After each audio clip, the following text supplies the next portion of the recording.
another recent graduate of the LOL Conference class. Please put your hands together for the hilarious Matt Lewandowski!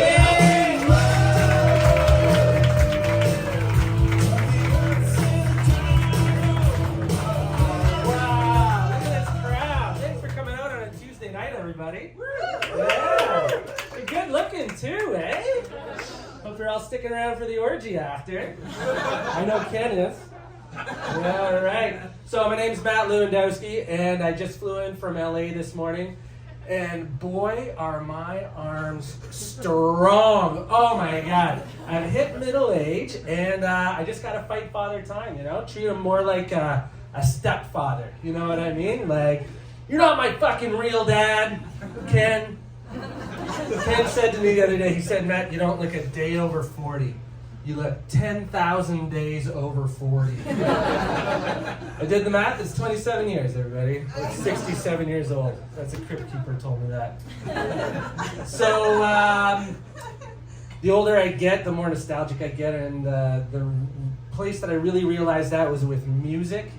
There's really no more good rap music anymore out there. It kind of died in 1993, kind of came back, but it went away for good forever in 2020.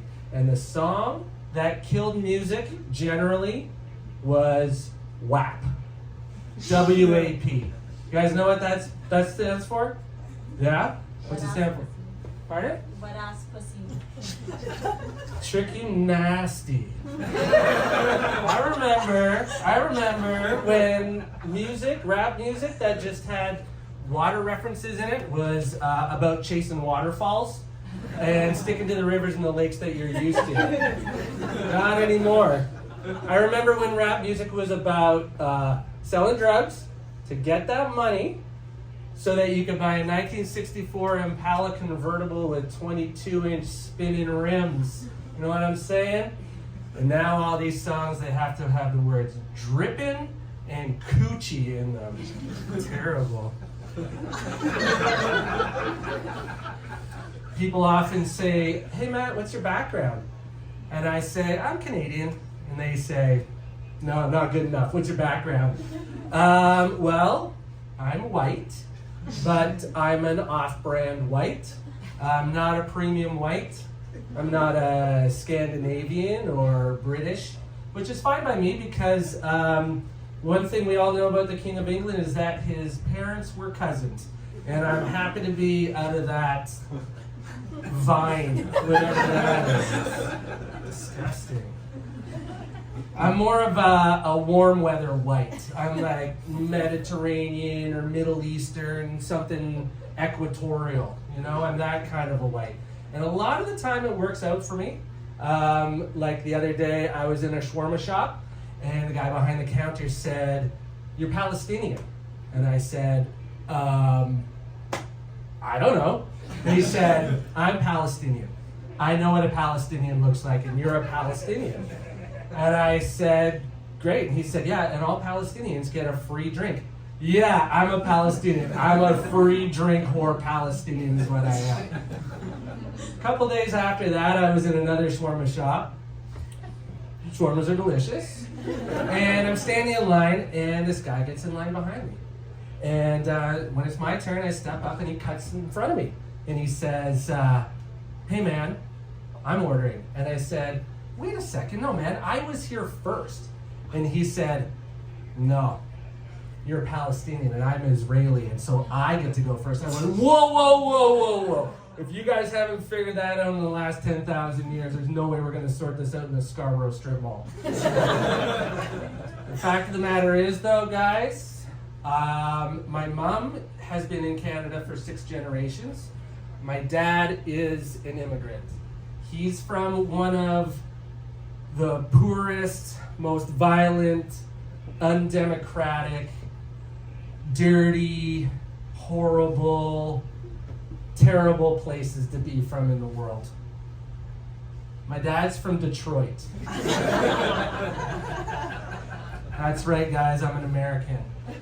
I hope you can understand my accent. It's hard growing up the son of an immigrant, you know? Kids would look at my lunch and they'd say, hey, what kind of cheese do you have in your sandwich? And I'd say, It's American, it's processed. And I'd say, what's that disgusting sauce all over everything?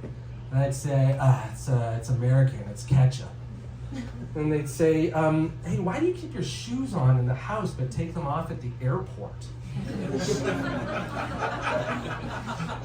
And they say, hey, why do you gotta carry a gun with you everywhere? Because Jesus wrote it in the Constitution, that's the fuck why. There's one line I couldn't cross though. My dad said to me, you gotta do this. And I said, Dad, I'm a racist, but I'm not that kind of racist. And he said, well, son, I don't know if you can be an American then. And I said, Dad, I just will not watch NASCAR. So I'd like to finish my set off here by telling a joke. There's a penguin. He's on vacation. Penguin goes to Arizona because he needs to get a little bit of warm weather, right?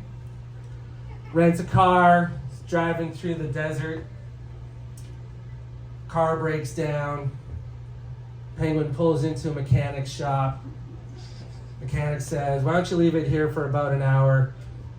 Go across the street to the diner, grab yourself a bite to eat. So the penguin goes into the diner, orders a cheeseburger, some fries, Coca-Cola.